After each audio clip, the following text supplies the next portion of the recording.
Hi friends, welcome back to my channel. అందరూ ఎలా ఉన్నారు? బాగున్నారా? సండే అంటేనే ఏదో ఒకటి స్పెషల్గా చేసుకోవాలి కదా. అందరూ ఇంట్లో ఉంటారు. సో నేను అందుకే మార్నింగ్ లేవగానే పూరీ కోసం పూరీ పిండి కలుపుకొని పక్కన పెట్టేశాను. దాంతోపాటు పూరీ కర్రీ కూడా చేసుకున్నాను. పిల్లలు అలా మార్కెట్కి వెళ్ళి వచ్చారు. ఈలోగా నేను ఫ్రెష్ అయ్యి నా పనులు నేను చేసుకొని టిఫిన్ చేయడానికి రెడీ అవుతున్నాను. సండే అంటే ఏంటో మరి పనులు అస్సలు తేలో. 12 అయినా 1 గంట అయినా అవే పనులు అలా అవుతూనే ఉంటాయి. నార్మల్ టైంలో అయితే త్వరగా పనులు అయిపోతాయి. అలాగా పూరీని చిన్న చిన్న బాల్స్లా చుట్టి పక్కన పెట్టుకొని ఒక్కొక్కటిగా చేసుకోవాలి. అన్నీ రెడీ అయిపోయిన తర్వాత పక్కనే కడాయి పెట్టుకొని ఆయిల్ వేసి పూరీని ఒక్కొక్కటిగా ఫ్రై చేసుకోవాలి. చూడండి ఎంత ఫ్లఫీగా పొంగుతున్నాయో పూరీలు.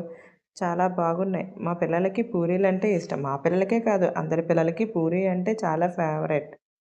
ఇలాగ ఒక్కొక్క పూరీని చేసుకొని మనం ప్లేట్లోకి తీసుకోవడమే. తర్వాత అందరం కలిసి హ్యాపీగా కూర్చొని తిన్నాం. తర్వాత లంచ్కి రెడీ అవుతున్నాను ప్రిపేర్ చేయడం కోసం.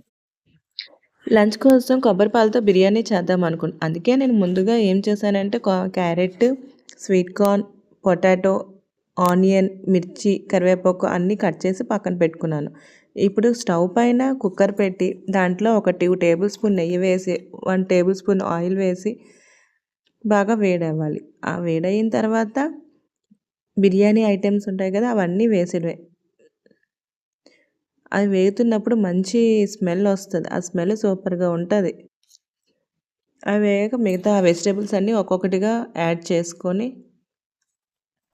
ఫ్రై చేయాలి. అవి ఫ్రై అవుతున్నప్పుడు 1 టేబుల్ స్పూన్ సాల్ట్ యాడ్ చేస్తే కొంచెం మెత్తబడతాయి. ఇప్పుడు 1 టేబుల్ స్పూన్ అల్లం వెల్లుల్లి పేస్ట్ తీసుకొని బాగా కలపాలి. టమాటాలు ముందుగా కట్ చేసి పెట్టుకున్న ఒక 2 టమాటాలు కూడా యాడ్ చేసుకొని బాగా కలిపి టమాటా మెత్తబడేంత వరకు మూత పెట్టుకొని ఉంచుకోవాలి. అది కొంచెం ఫ్రై అయ్యాక కొంచెం మనం ముందుగా సోక్ చేసి పెట్టుకున్న మిల్ మేకర్ని కూడా యాడ్ చేసుకోవాలి. మిల్ మేకర్ని కూడా కాసేపు ఫ్రై అయిన తర్వాత 1 టేబుల్ స్పూన్ బిర్యానీ మసాలా వేసి బాగా కలపాలి. కొంచెం కసూరి మెంతి, కొంచెం కొత్తిమీర వేసి బాగా కలిపి ముందుగా మనం కడిగి పెట్టుకొని ఉంచుకున్న రైస్ని కూడా యాడ్ చేసుకోవాలి. నేనైతే 1.25 కప్పు రైస్ అయితే తీసుకున్నాను. 1.5కి మొత్తం టోటల్గా నాకు 3 గ్లాసెస్ ఆఫ్ మిల్క్ పడుతుంది. నేను మిల్క్ ముందుగానే తీసుకొని ఉంచుకున్నాను, కొబ్బరి పాలువి. ఇప్పుడు రైస్లోకి కొబ్బరి పాలని యాడ్ చేసుకుందాం. నేను 1.5 కప్పు రైస్ తీసుకున్నాను. సో నాకు 3 గ్లాసులు కొబ్బరి పాలు పడింది. యాడ్ చేసుకున్నాక నాకు కొంచెం సాల్ట్ సరిపోలేదు. అందుకే నేను సాల్ట్ని కూడా యాడ్ చేసుకున్నాను. అంతే. కుక్కర్ మూత పెట్టేసి 3 విజిల్లు వచ్చేంత వరకు ఉంచాలి. విజిల్ అయిపోయిన తర్వాత తీసి బాగా కలిపి పక్కన పెట్టుకోండి. అంతే. ఎంతో టేస్టీగా ఉండే కొబ్బరి బిర్యానీ రెడీ అయిపోయింది.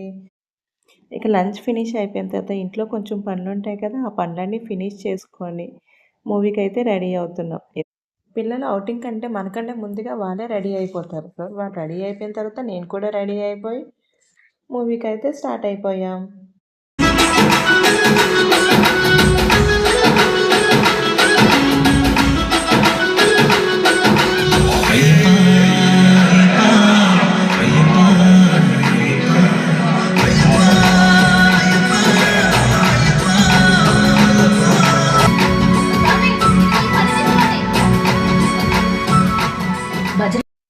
మూవీ సూపర్గా ఉంది.